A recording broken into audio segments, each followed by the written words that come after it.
মানবাধিকার ইসলাম দিয়েছে, আপনার পশ্চিমাদের মানবাধিকারের কোনো মূল্য নেই। সামনে আসছে, এটাকে আমরা 100-100 প্রত্যাখ্যান করলাম। যে কোনো মূল্যের বিনিময় জাতিসংঘের এই অফিস এখানে স্থাপন করতে দেওয়া হবে না। জাতীয় ওলামা শেখ আজকাল রাজপথে মানববন্ধন, এটা শুধু সূচনা।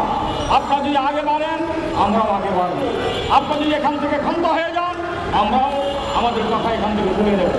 আমরা এই দেশ 93 জন মুসলমানদের দেশ, কিভাবে মানুষের অধিকার প্রতিষ্ঠিত করতে হয়, মানবাধিকার ইসলাম দিয়েছে, আপনার পশ্চিমাদের মানবাধিকারের কোনো মূল্য নেই।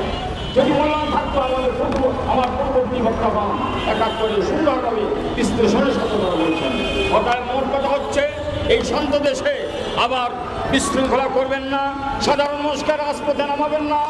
আপনার যদি রাষ্ট্রসংঘের কিছু করতে হয়, অফিস ছাড়াও করতে পারবেন, কিন্তু যেটা ইসলাম, মুসলমান এবং দেশের বিরুদ্ধে হবে, সেটা কোশ্চিনকাল এদেশে আপনার বাস্তবায়ন করতে পারবেন না। দেশ মানবতা, ইসলাম দেশ মানবতাকে অক্ষুণ্ণ রাখাই হচ্ছে আমাদের সবচেয়ে বড় কাজ। অতএব আসুন, অন্তর্বর্তীকালীন সরকার আপনাকে যে দায়িত্ব দেওয়া হয়েছে সেই দায়িত্ব পালন করুন। অযথা বিগত সরকার যেটা করতে পারেনি, আপনি সেই সমস্ত বিষয় নিয়ে এগিয়ে আসবেন, এটা আপনার কাজ না। এর থেকে আপনি অব্যাহত নেন, এই কাজ থেকে আপনার মাথাকে পরিষ্কার করে নেন। অতএব আগামী দিন যেন কোনো হত্যার কর্মসূচি দিতে না হয়, এজন্য খুবই আমরা মেসেজ দিচ্ছি।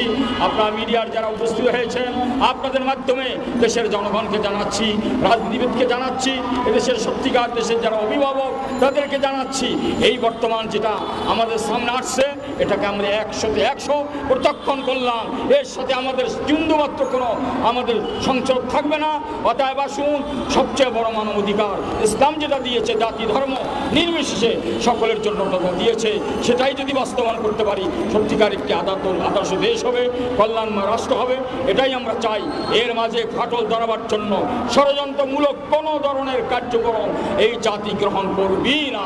অতএব আসুন, আমরা আগামী দিন যদি সত্যিকার এর প্রতিবাদ যেভাবে করেছি, যদি আমরা ফলাফল সেভাবে না পাই, তো আমাকে মাঠে নামতে হবে, ঐক্যবদ্ধ হতে হবে। যে কোনো মূল্যের বিনিময় জাতিসংঘের এই অফিস এখানে স্থাপন করতে দেওয়া হবে না ইনশাআল্লাহ।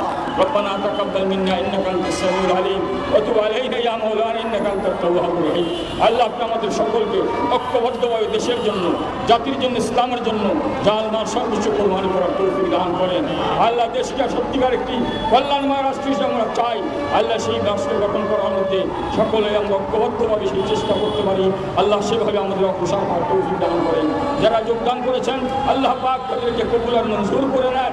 আল্লাহ এই বার্তা যেন আমরা সকলের কাছে পৌঁছাতে পারি, আল্লাহ সেই তৌফিক আপনি আমাদের দান করেন।